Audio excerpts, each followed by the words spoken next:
Hi, everyone, and a very warm welcome to this episode of the Learning Journeys podcast from Lacuna Learning. Thanks so much, everyone, for listening and subscribing, and just hope you're all keeping really, really well just now. In today's episode, we are delighted to be joined by professional climber Robbie Phillips. Robbie is a highly successful climber, having competed for Great Britain as a competition climber before choosing to embrace the world of outdoor climbing. He's an all-rounder in the climbing world, having been really successful and climbed hard routes in bouldering, sport climbing, traditional or known as trad climbing, as well as big wall climbing, and as an accomplished winter climber as well. He is very well known for not taking himself too seriously. I do recommend you check out his YouTube channel to get a bit of a sense of that. I was looking at actually one last night, it was making me laugh a bit. And also for being highly creative, which included a recent ascent of the underside of a bridge next to the boat club where I coach. So there are no limits to the man's creativity.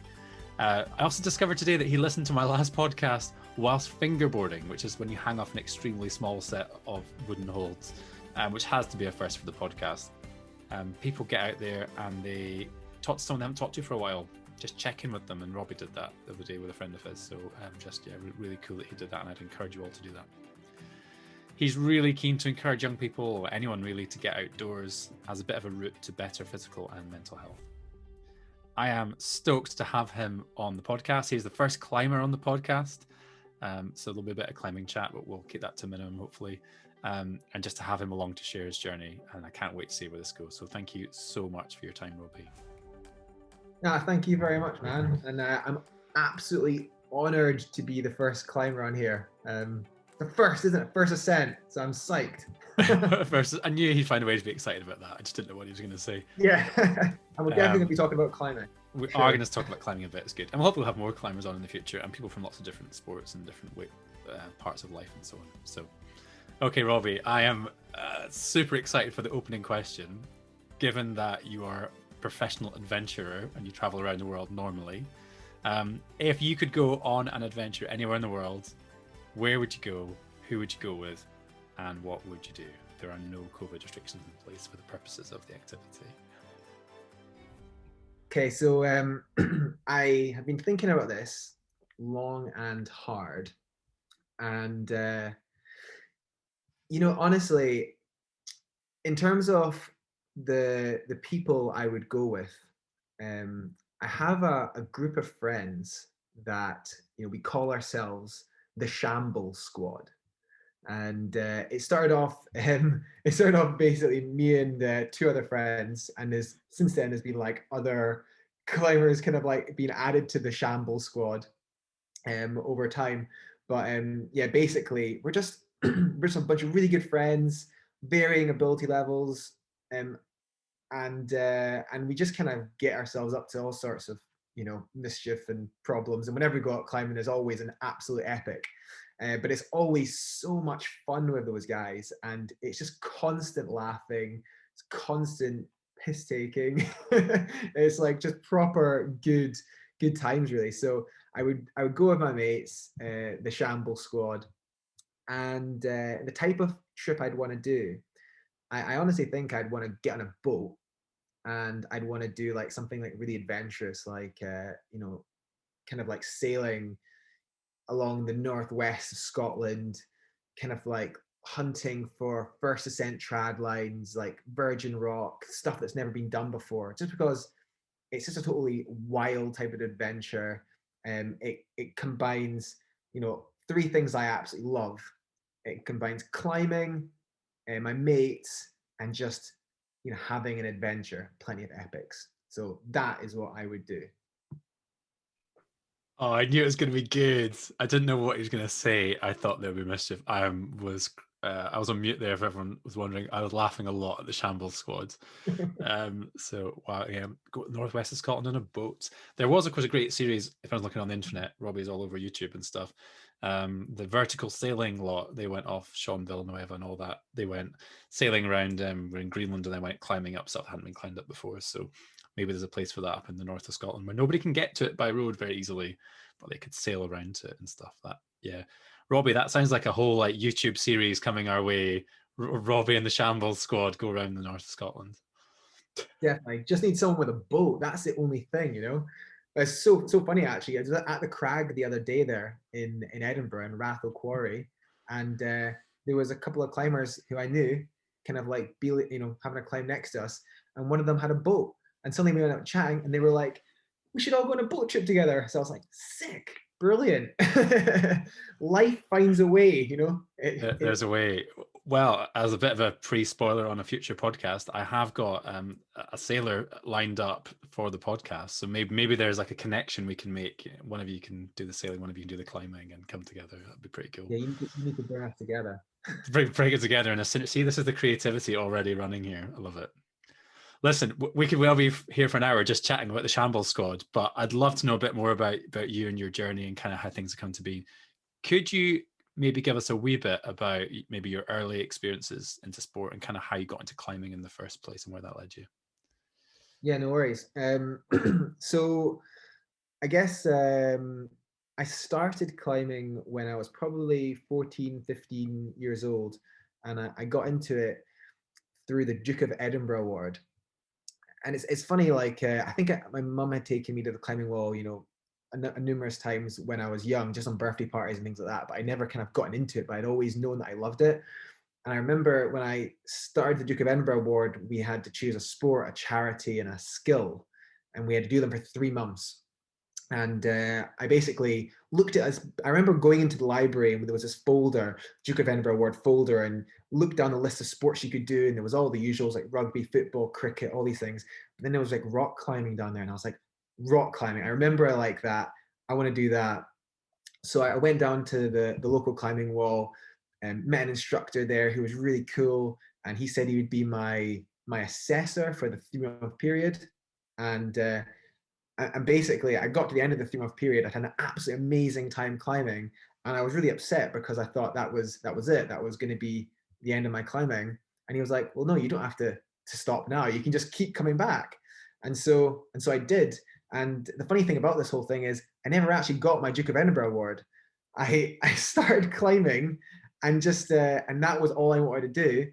And then I just kind of left the Duke of Edinburgh award and kind of just like got into climbing, you know, full on, and just kind of like just kind of like built up over time from there. I think I started 1 day a week, then I moved to 2 days a week, then I got introduced to competitions and started with the competition team, the locals there, started getting coached a bit more, and then I guess over several years built up to the point where I was good enough to kind of compete nationally and internationally, and to be honest, the rest is all history. It was just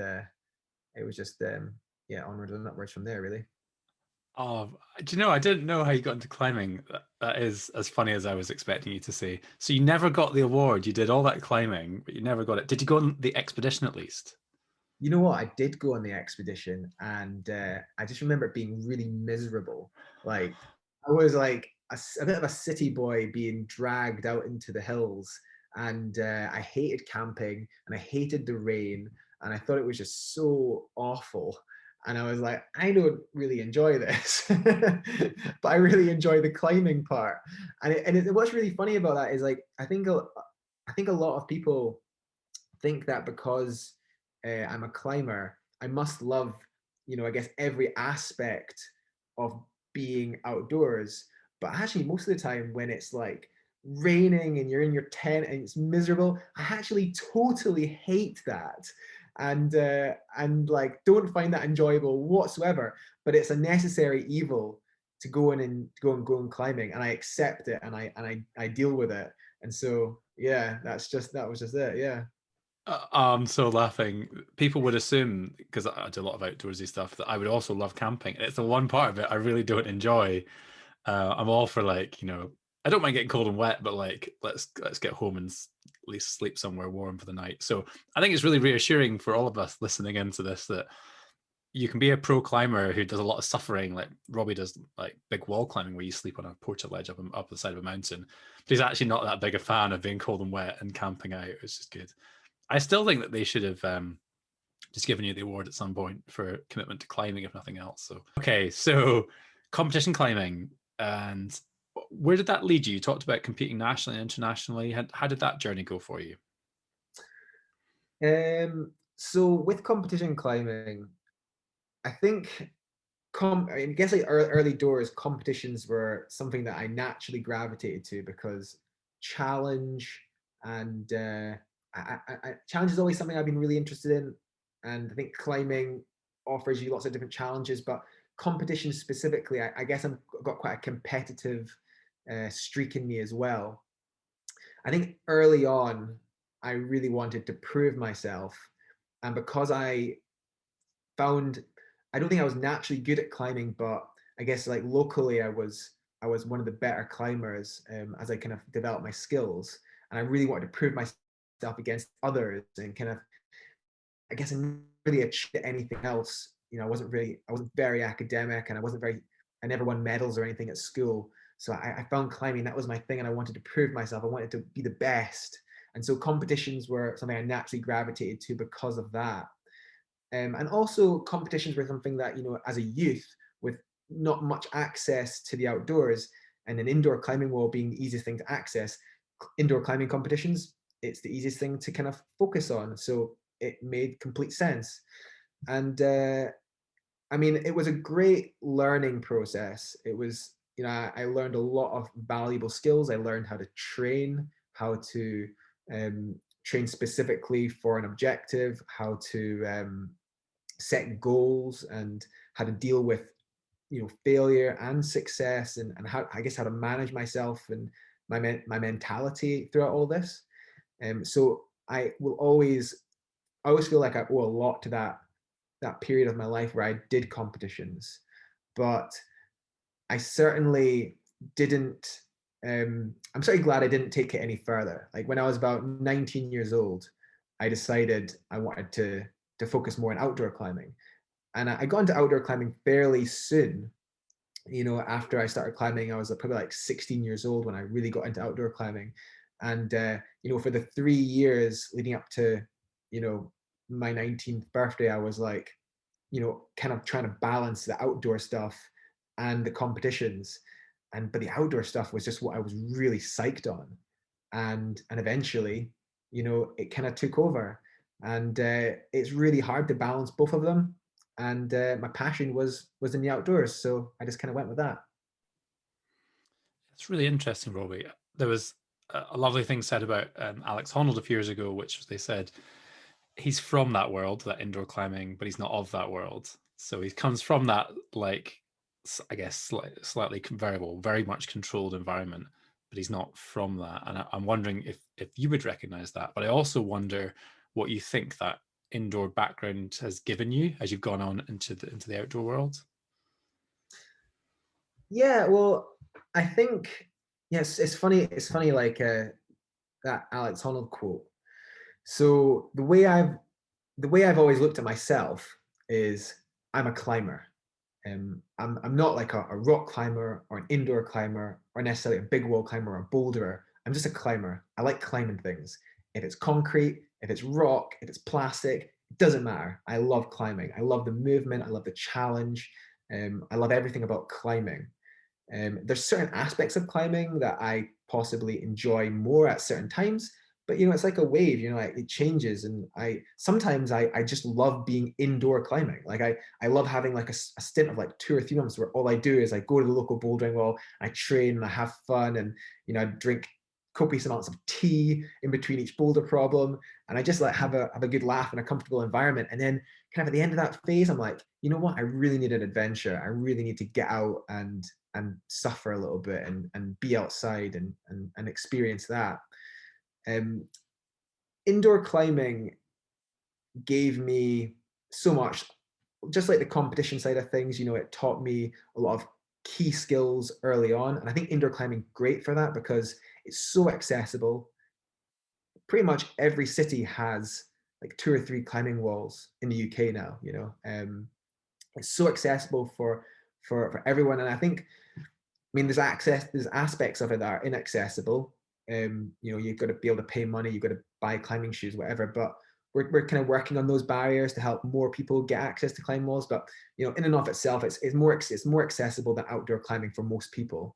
So you can go to a climbing wall, you can go there 4 or 5 days a week, and you can learn the sort of fundamental techniques to be able to apply them outdoors.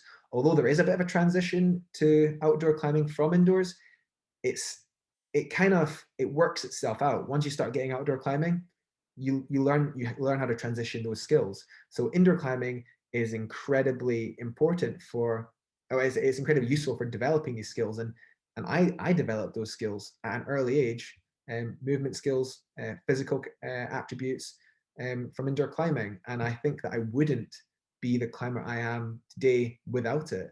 And I think Alex Honnold would completely agree as well.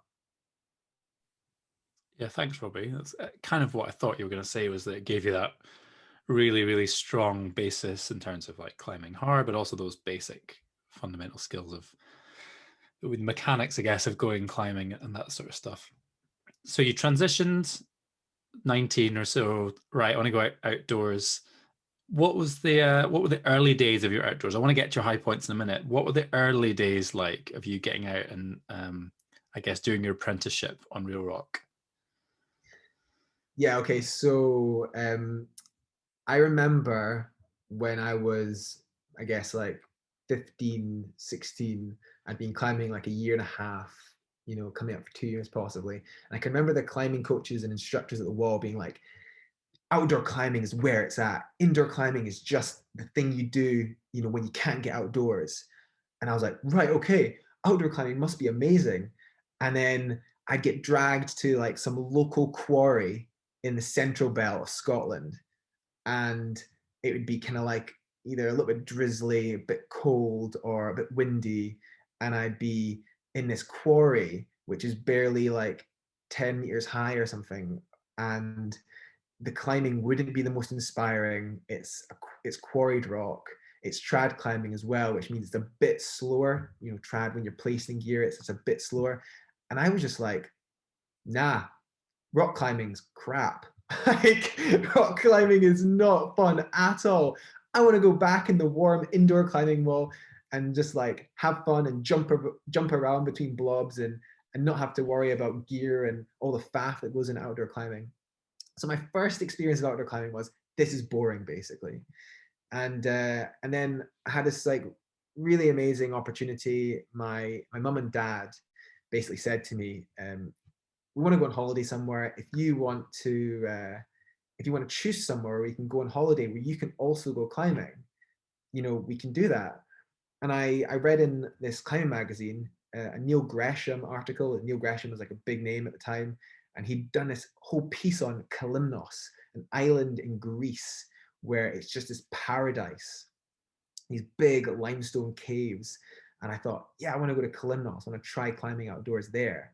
And so my mum and dad took me to Kalymnos, and as soon as I got there, I saw the climbing was so different to the climbing I'd been doing in the quarries back home, and realized, actually, this is awesome. This is what I want to do.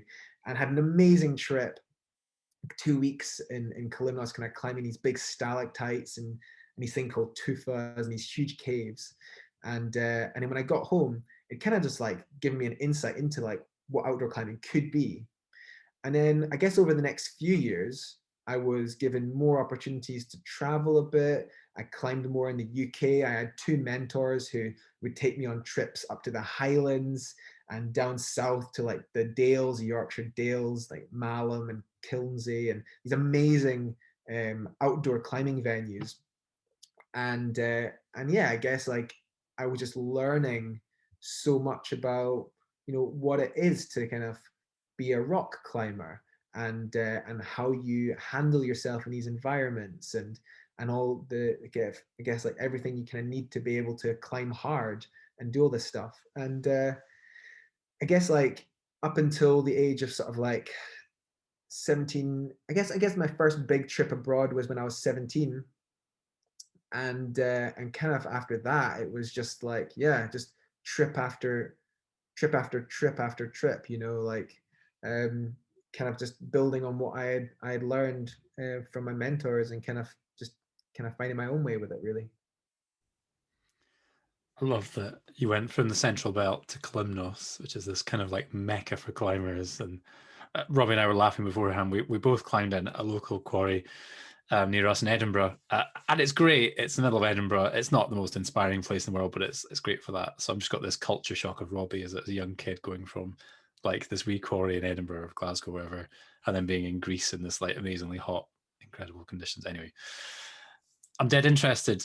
People listen to the podcast a lot. We talk a lot about coaching and mentoring. You said you had 2 mentors. I'm wondering what it is that you got out of those mentors, and if you could maybe give us a bit of a sense of kind of their approach to mentoring you at that time. Yeah, so basically I call them my mentors. Sometimes I call them my coaches.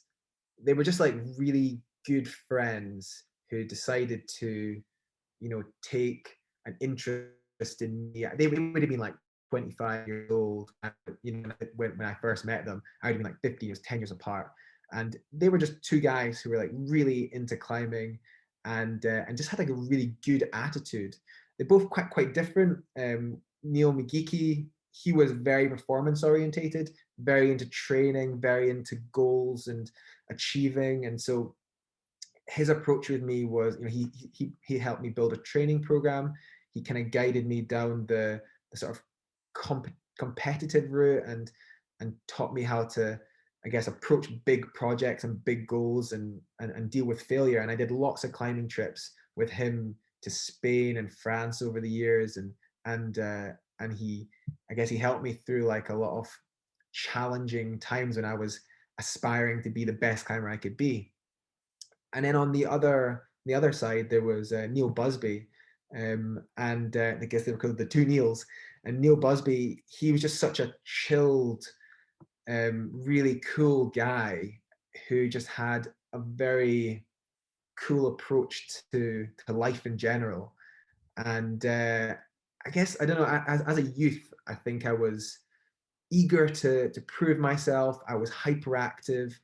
I'm convinced I had ADHD, or I have ADHD. I'm just like really, really kind of like, completely wired most of the time. But he was really able to channel my energies and calm me down and help me see the bigger picture and things, and help me to, I guess, manage myself better amongst groups of people socially as well. And I guess not come across as the little dick who just wants to like beat everyone and win. I don't know. There were 2 very different guys, and their style of mentoring was they brought me into their fold, into their friendship group. They introduced me to lots of cool people. I was hanging out with mostly older climbers. I was 15, 16, 17 years old. I was hanging out with guys in their 20s and their 30s, even, and older than that, in their friendship group. And I honestly think I owe so much to them, not just from teaching me how to climb and all that sort of stuff, but just socially and how to, how to live really. Thanks, Robbie. There's a lot of people listening to the podcast who are really interested, who do mentoring coaching for a living. If you're ever looking for a definition, anyone, of what mentoring is, I would just really listen to that last 2 minutes of Robbie talking, because it's all in there.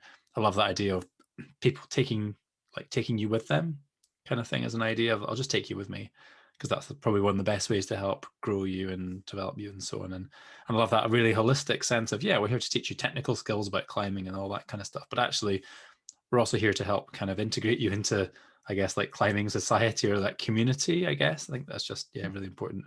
So you had these amazing people who are there to support you along the way. Give us a sense, what were some of the high points in your outdoor climbing career, things that you look back on as being, wow, I can't believe I did that? I'd say probably, I think like my probably my biggest achievement, my longest goal that I ever had, was to climb this thing called the Alpine Trilogy. It's these trio of hard alpine rock routes in the European Alps. They were first done in the 90s, and at the time they were the hardest climbs in the world. And I guess like, 30 odd years on, 30 years on from then, they're not the hardest in the world anymore, but they're still really hard climbs that very few people do. And Neil McGeeky, one of my mentors, he actually just mentioned it in passing on a trip back from Yorkshire Dales on a drive. And I can remember him talking about the Alpine Trilogy, this epic thing. And it just captured my imagination as a young climber. These, I didn't know what they looked like, but I had this idea, these big mountains, these steep rock faces, tiny holds, big runouts between the gear, big fall potential, risky, and like a really hard challenge. And in my mind, I was like, I want to be that climber. I want to be that person who can go there and manage, the fear and climb at that level and be able to succeed. I want to be one of those guys. And so that kind of like planted a seed in my mind. Didn't until I was 25, and I'd kind of done a whole lot of different styles of climbing, but I'd never tackled anything really big in the Alpine before. And I went to the Alps fairly green to it all, but just kind of went directly for it. It was the first thing I went to do was one of the Alpine Trilogy. It's a route called Silbergeier, and it's in the Swiss Ratikon, this huge big limestone face. And I had no idea what it was going to be like. I just went there with a good friend, with psych and energy and like a drive. And over the course of like about a week, I climbed it. And I remember being like so surprised that I did it. Actually, on the first day we went up there, I remember we went up there to try it, to put the first sort of days working the climbing, and I met another climber on the wall who was also trying it. And we were sitting at this hanging belay. So basically, we're hanging like 200 meters off the ground, and there's these German couple, two guys, and we're all sitting at this belay chatting.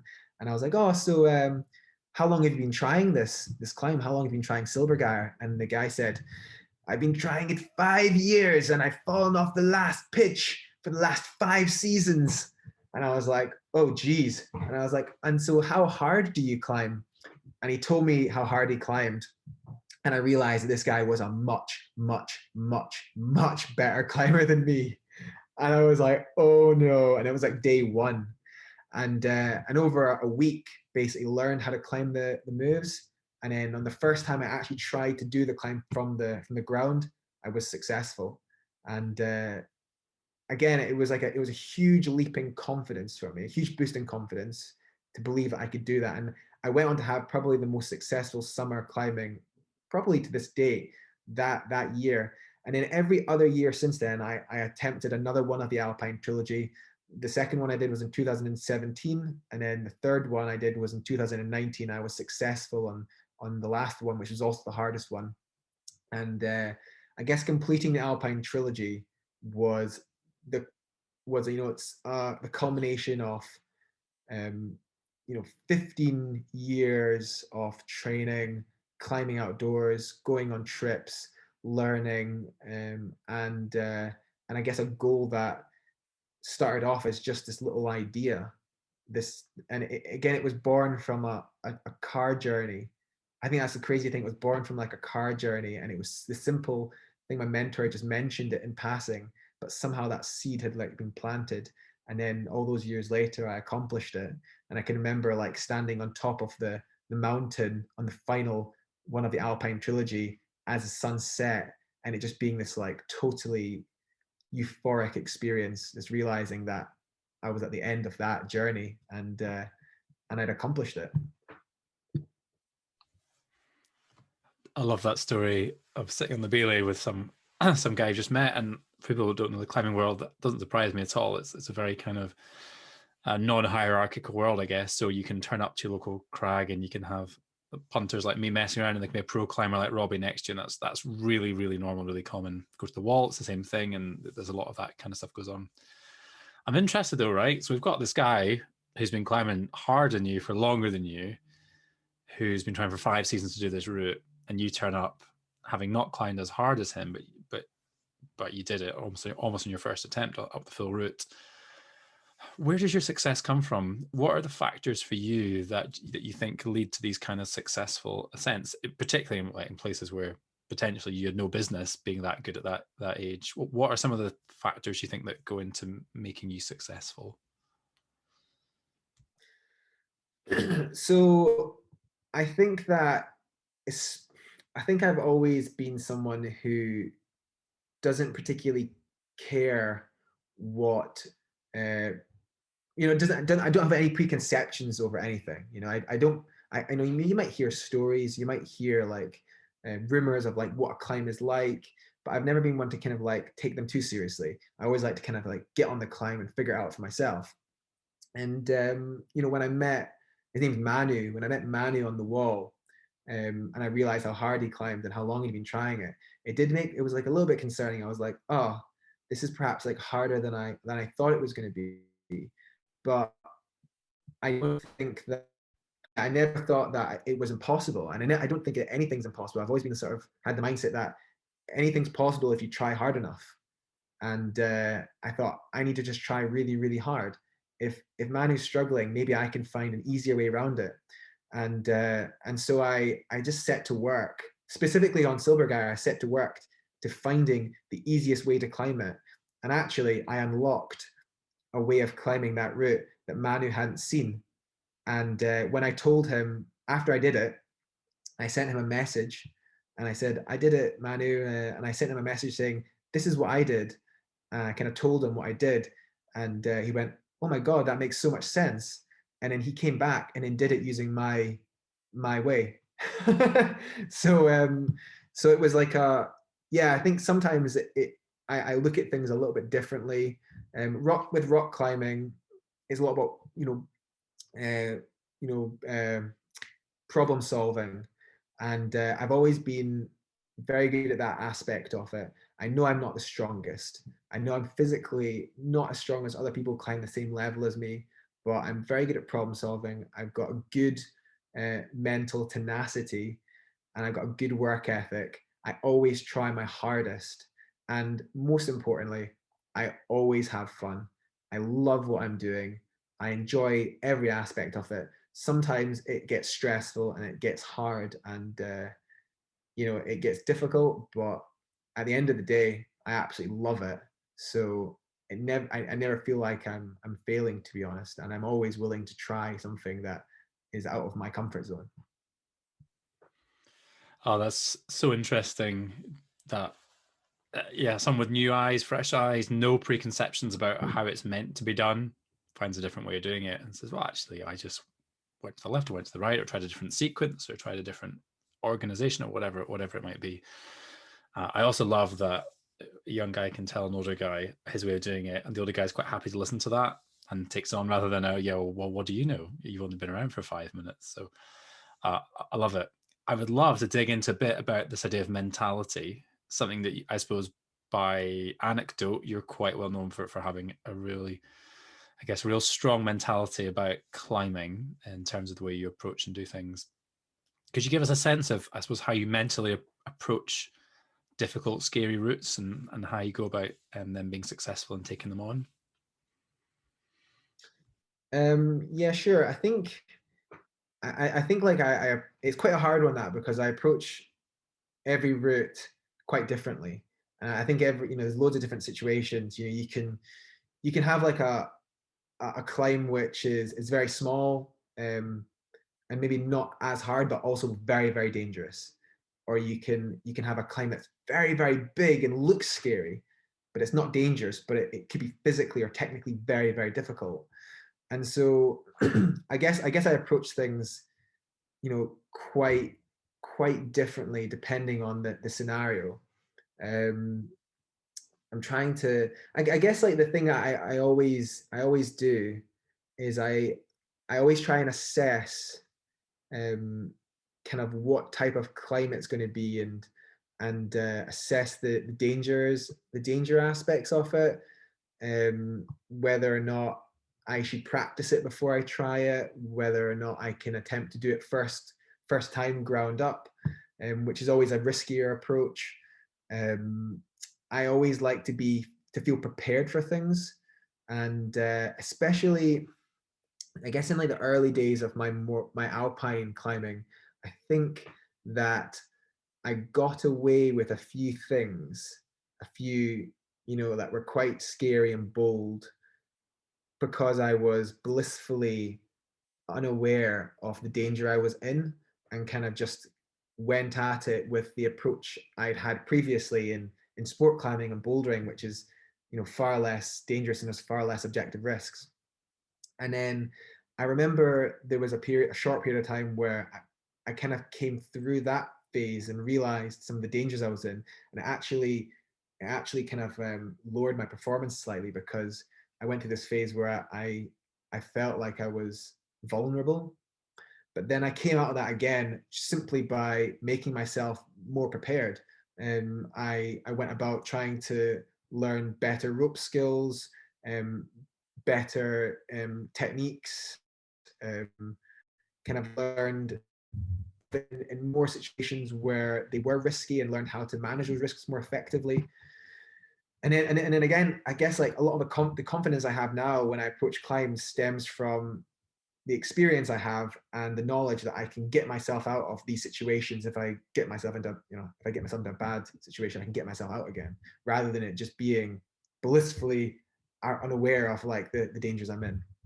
And so I think like, does that make sense?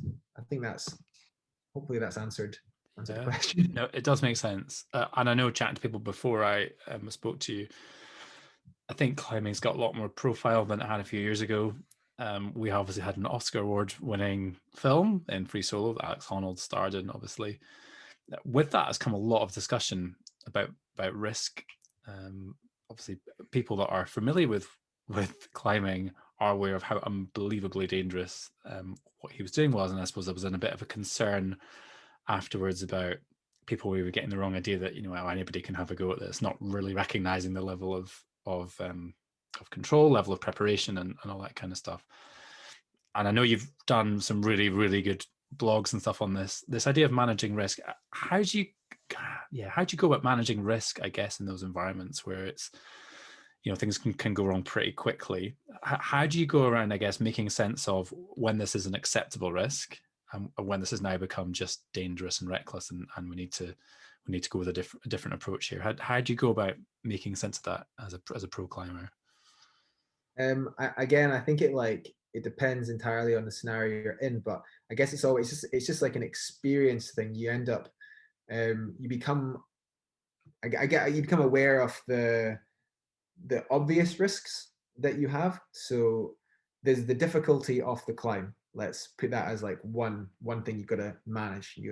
How hard is it climb, and what are the chances of success on the climb, just purely from a physical and technical standpoint.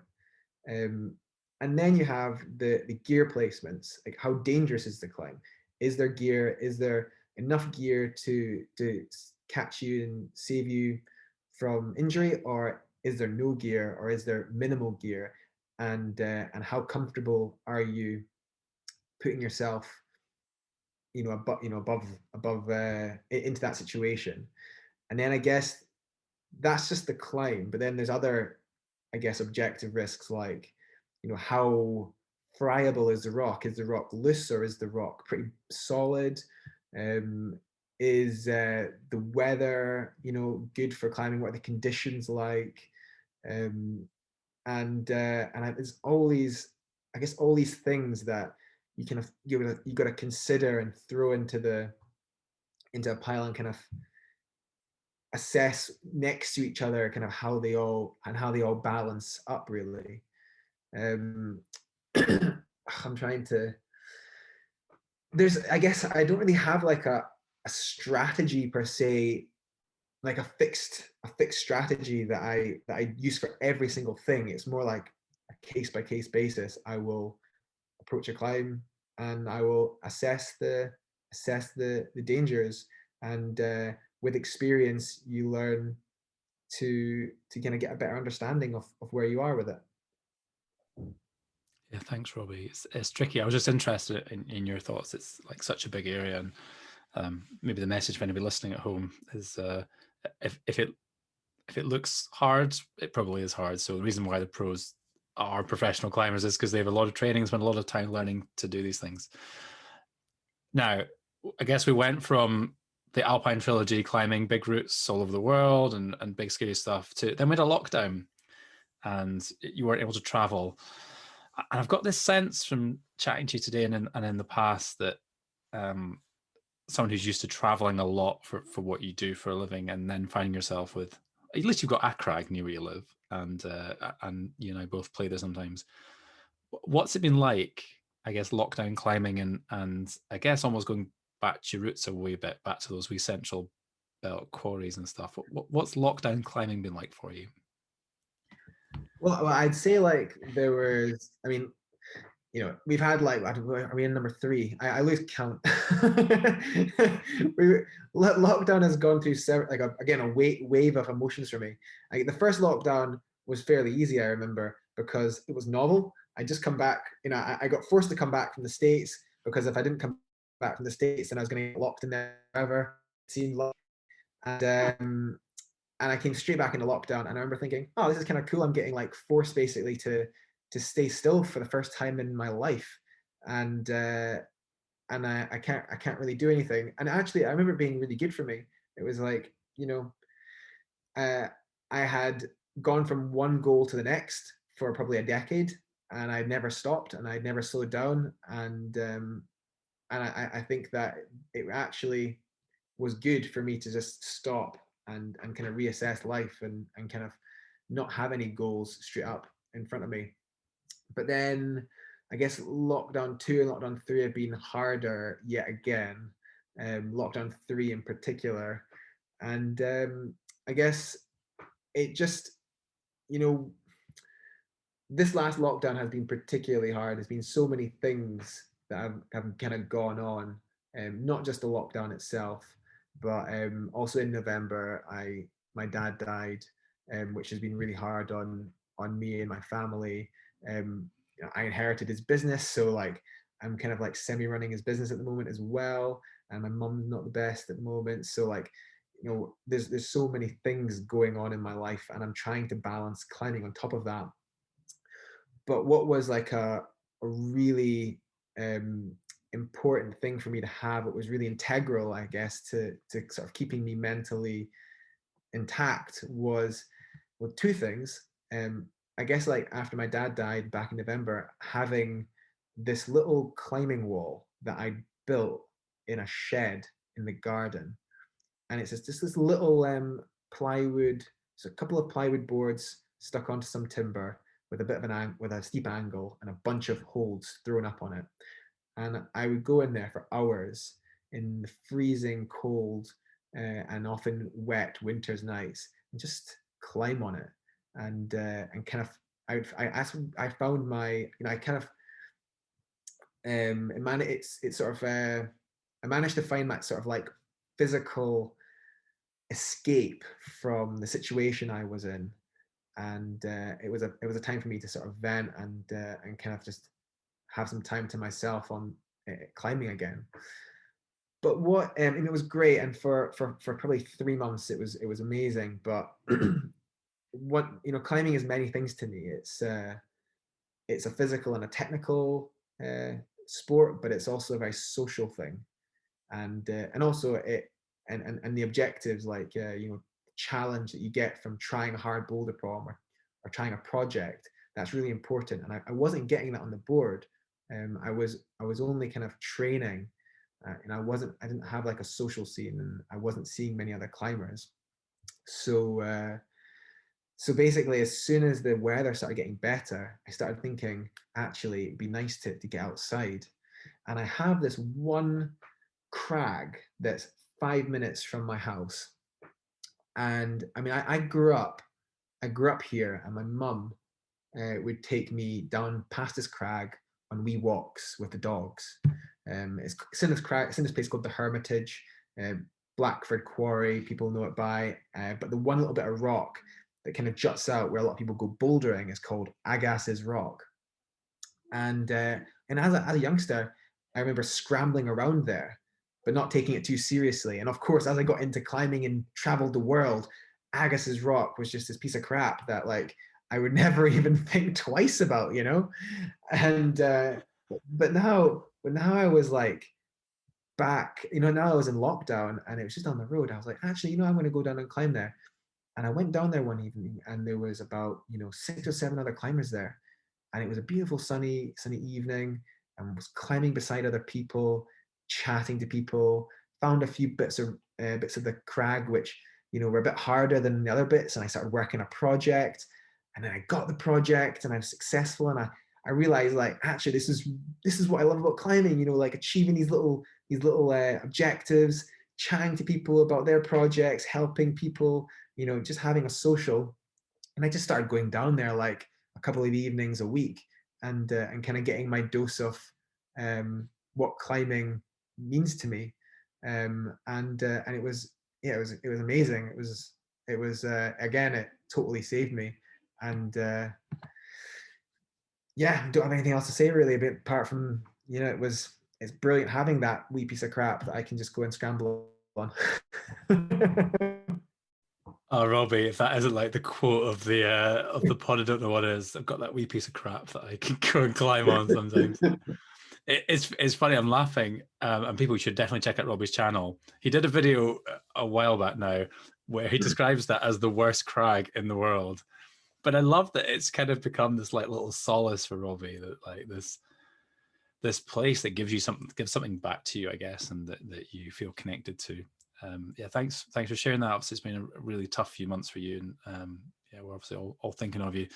I love you just the way you described that as this like physical escape from that situation that you'd found yourself in, and climbing is that amazing tool for kind of mental health and for escape. And I also just love, as I think I said earlier, that the sport is in a place where you can walk down and there's a pro climber. Robbie's a sponsor climber, and he's trying the same problems as people who are just doing this for a bit of fun in the evenings. And there's no hierarchy. You're all working the same problem and you're all working together, and it's wonderful. I wonder if I can ask you one more. Go on, Robbie. So I was going to say, a couple of times I have actually just gone down there without my climbing shoes and without my chop bag. Like, I've been on a rest day, and I would just go down to the crag just to see if there was other climbers there, so I could sit and just like chat to people. It's nice. It's such a nice spot. Oh, I love it. I know it is. It's a great spot, and yeah, I tend not to boulder down there. So people are ever down there, I'm occasionally down there messing about on my rope on my own because I don't have any friends. But it's a great little place, and there's, one of the nice things about lockdown is people can't travel as far, and so therefore lots of people who would normally be going elsewhere or be indoors are getting out and discovering it, which is just amazing. I'm wondering if I can ask you one more question, if that's okay. Yeah, of course. You've had this amazing career. I'm going to do a summary in a second for people. I love that, the way you started out and the way it's kind of progressed through. Do you have any advice for young athletes, maybe for young climbers or for young athletes in general, coming through things that you've learned along the way that you maybe wish you'd known at the start? Well, I guess I think that 100%, you've always got to love what you do, and really enjoy it. And I think that's, I guess, like I think I like attribute a lot of my success in climbing to just because I love climbing so much, and I enjoy kind of like the training, and I enjoy the challenge, and that really allows me to push myself, to my max, and never kind of like never feel bored of it, And so I guess like I would say, like, to anyone who out there who's, who wants to go down I don't know, who's interested in pushing themselves in sport, try and find the thing that they love about it, and to explore that, and not get perhaps diverted by what other people might say is potentially good for them. I've seen a lot of like climbers, young climbers in particularly, get pushed too hard into competitions. Mainly, I guess, particularly a lot of time by parents who aren't climbers, who see competition climbing as being the thing that they need to do to be successful. But I think that you can be successful in anything you want, and and anything you find interesting or anything that drives you in a sport or in any aspect of life, I think, go for that. Don't be pressured into doing other things necessarily. I've always had the approach that I'll do what I want to do, rather than being affected by what others say. Yeah, thanks, Robbie. It's interesting, actually. Our last guest on the podcast, Imogen Walsh, she talked about loving training and loving the racing, and saying that actually you have to love both. You can't just love one. You've got to love them both. So if you've got to love the training as well as you love the, in your case, going after big routes and trying to get that send in. You've got to love them both. You can't just have one. Yeah, I think especially in climbing, you get a huge drop off, around 16 years old, from young climbers who push too hard in the competitions and don't have like anything else they do on the side, like going rock climbing and or having like a social thing. They're too much about the training and too much about the winning, and unless you have to have a very particular mindset to do competitions, and maybe and you either successful in them, and being successful is always fun, or if you're not successful, how do you maintain the motivation to continue doing the competitions? There are some people who can, but there are a lot of people who can't. And the people that can either give up because they don't see another pathway, or they have another pathway, like outdoor climbing, like bouldering, traditional climbing, like big wall climbing, like alpinism, mountaineering, whatever. And then they kind of like find their way in that side of things. And so I guess I've always tried to encourage young climbers to kind of do a bit of everything, to find out what they enjoy, and when it comes to the point where you know where they want to make decisions whether or not they continue pushing in competition climbing, they can make that choice for themselves. Thanks, Robbie. I think it's interesting. That advice would apply to pretty much every sport I've ever worked in, I would say. Very, very, very last question before I give you a wee summary, everyone. What's next, Robbie? I'm always keen to ask like climbers and mountaineers, have you got anything on the horizon, things you're really, really looking to try and do and try and achieve over the next year or so? So I've had to cancel a trip to Pakistan twice now. Once for last year because of COVID, and this year because of COVID. And I think like international travel is just off the cards basically, for the next year. So I'm honestly just really psyched to explore my backyard, climb around Scotland, look for first ascents, go and repeat some of Dave McLeod's hard routes, and do a bit of adventuring. And then when we get into 2022, I think I might book that trip for Pakistan again in hope that we can travel and go on expeditions again. Oh, thanks, Robbie. And we'll definitely be keeping an eye out of your mischief around Scotland and the UK for the next summer, probably, certainly. Oh, wow, there was a lot in there. I love that Robbie started out Duke of Edinburgh Award. I started out in the Scouts, sort of similar thing, and just that passion was ignited. You had just had an amazing time. You wanted to keep doing it, but not a fan of camping or in the rain, as it turns out. So that's always good to know, that, isn't it? Love that background in competition and indoor climbing, and that giving you a really strong background in terms of how to climb hard and how to be an athlete and all that kind of comes with that. That life-changing trip to Kalymnos with your family, going out there and discovering that, because you previously thought that the Central Belt quarries of Scotland weren't that interesting, and then you discovered real climbing in these other places, and it just ignited that for you. We talked about some of the high points and things that you'd worked for and went that, and then we kind of chatted a bit about just around mental health and around using climbing for that, and that kind of solace and all the things that climbing is for you and all that it's given you, and your enthusiasm for it is just infectious. And then finished up with a bit of advice for young athletes coming in: try and find the thing you love about it. If you do nothing else, find that. It's just been an amazing conversation. Robbie, probably a lot of people who listen to this podcast normally haven't heard of you and would probably love to figure out where they could follow you and keep a track of what you're up to, where's the best places and best ways to keep an eye on what you're up to? Yeah, so like I reckon like on a day-to-day basis, I keep my Instagram fairly updated. Lots of cool pictures, usually try and like, talk a little bit about whatever I'm thinking at the time. So that's at Robbie Phillips _. And like we do like a bi-weekly video on YouTube, which again you can find just by looking up Robbie Phillips.